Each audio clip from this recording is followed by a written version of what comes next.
Let's continue discussing how we can build up fluency in second language reading.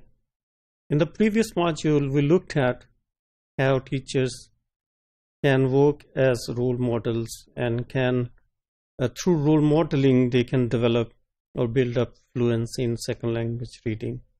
Now we will look at the key role of the materials. What kind of materials which teachers can bring in the classroom or which teachers can expose our students for developing fluency in second language reading. So, of course, teachers' role, as we discussed in some of the previous modules, was all the more important. So, of course, we should allow our students to choose materials which appeal them or which appear interesting to them. But there is a danger involved in that. What's the danger? Some students may pick up materials which are far too below or far too higher than their grammatical, lexical, or syntactic level. So this may create some more complex challenges than helping students developing fluency.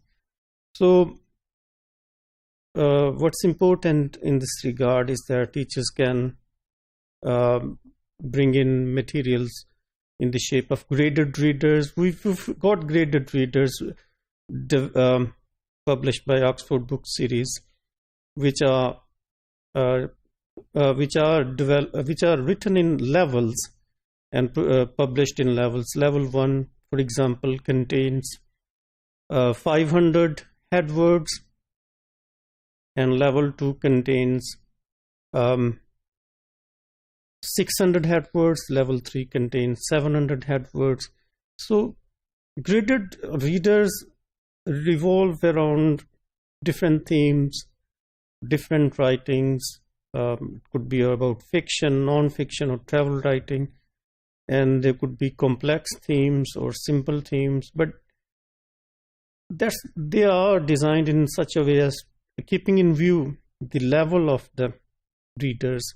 So that's one option which we have as language teachers, to bring in graded readers in the classroom and expose our students to them. Okay, and we can also help our students in exposing to reading, developing fluency in reading, is by picking up materials from the magazines or textbooks.